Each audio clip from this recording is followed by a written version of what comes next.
પાલનપુરના સૌથી વ્યસ્ત એવા એરોમા સર્કલ પર ટ્રાફિક સિગ્નલ લગાવ્યાને 7 માસ થઈ ગયા, પણ આ સિગ્નલ એક પણ દિવસ કાર્યરત કરાયા નથી। આજે એરોમા સર્કલ ટ્રાફિક સર્કલ નહીં પરંતુ અકસ્માત સર્કલ બની ગયો છે। હજારો વાહન ચાલકોએ રોજ કલાકો સુધી ટ્રાફિકમાં ફસાઈ જાય છે। ખાસ કરીને સવારે અને સાંજની પીક અવરમાં અહીં સ્થિતિ બેકાબૂ બની જાય છે। પાલનપુરના એરોમા સર્કલ જ્યાં નિયમ વગર વાહન ચાલે છે, સિગ્નલ હોવા છતાં બંધ છે અને અકસ્માતોનો ખતરો દિવસે ને દિવસે વધી રહ્યો છે। સિગ્નલ છે પણ ચાલતા નથી, અકસ્માત રોજ થાય છે, કલાકો સુધી અટકાઈ જવું પડે છે। બાળકો અને વૃદ્ધો માટે રોડ પાર કરવો જોખમી બની ગયો છે। 7 માસથી સિગ્નલ બંધ રાખવામાં આવ્યા છે। સ્થાનિકો અનેક વખત રજૂઆત કરી ચૂક્યા છે, પણ હજુ સુધી કોઈ ઠોસ કાર્યવાહી હાથ ધરાઈ નથી। એરોમા સર્કલની સ્થિતિ એ છે કે વાહનો આડેધડ પસાર થાય છે, કોઈ પણ નીતિ નિયમો નથી અને ટ્રાફિક સિગ્નલ વિના આ સમસ્યા હલ થવાનું નથી। લાખોના ખર્ચે ટ્રાફિક સિગ્નલ તો લગાવવામાં આવ્યા છે, પરંતુ એ કાર્યરત ન કરવા આવતા દિવસે ને દિવસે મુશ્કેલીઓ વધતી જાય છે। અકસ્માત, ટ્રાફિક અને એરોમા સર્કલ આસપાસ દબાણને લઈને સ્થાનિકોનો આક્રોશ ચરમસીમાએ છે। એરોમા સર્કલ એટલે આખા હિન્દુસ્તાનની અંદર ટ્રાફિક માટે ચવાયેલું સર્કલ। આટલા 8 કરોડ રૂપિયા વાપર્યા બાદ પણ અહીંનો ટ્રાફિક ઓછું થવાનું નામ નથી લઈ રહ્યો। કારણ છે માત્ર ને માત્ર અહીંના શાસકો જે છે એમની આ ઈચ્છા શક્તિ નથી। સિગ્નલો લગાવવામાં આવ્યા છે, એના માટે લગાવવામાં આવ્યા કે ટ્રાફિક ઓછો થાય। સિગ્નલ લગાવ્યા પછી એક દિવસ ચાલુ કર્યા છે? ના, માત્ર ને માત્ર લાખો રૂપિયા અહીંયા વેડફી દીધા, કારણ કે એમના ખિસ્સામાં કંઈક કમિશન જાય, એમના કમિશન માટે કરી અને રોજ અહીંયા લોકો મૃત્યુ પામે છે। કાલે સવારે અહીંયા રમીલાબેન કરીને એક બેન છે જે દૂધ લેવા ઘેરથી નીકળ્યા છે, પાછા ઘેર આવતા જ નથી, કારણ કે ગાડીવાળા ઉડાડીને જતો રહ્યો। એના પહેલાં ગાડીઓ પલટી ખાઈ ગઈ, હાલ એક એક્સિડન્ટ થયો।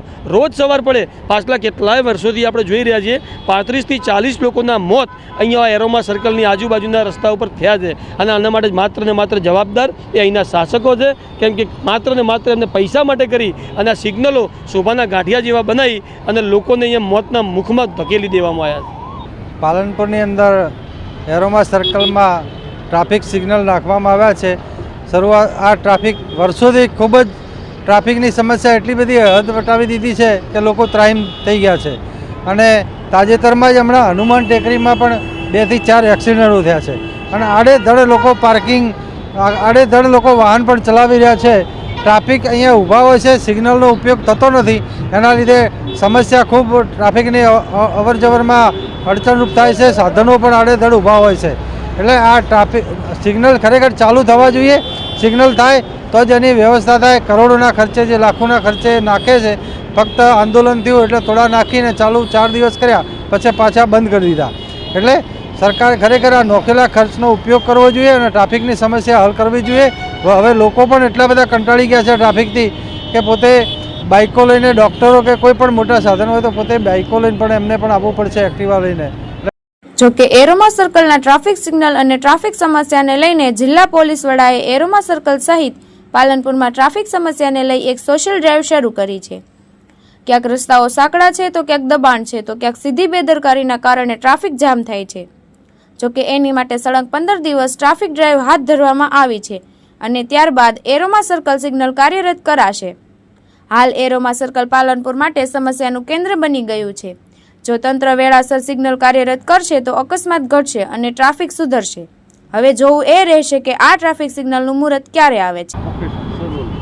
નમસ્કાર, હું પ્રશાંત સોમભાઈ, પોલીસ અધિક્ષક બનાસકાંઠા જિલ્લાના પાલનપુર શહેરના એરોમા સર્કલ ખાતે જે ટ્રાફિકનો મેનેજમેન્ટનો પ્રશ્ન છે તે પ્રશ્ન સોલ્વ કરવા માટે આજ તમામ અધિકારીઓ સાથે પાલનપુર શહેરના એરોમા સર્કલ ખાતે એક સ્થળ વિઝિટ રાખવામાં આવેલ હતી।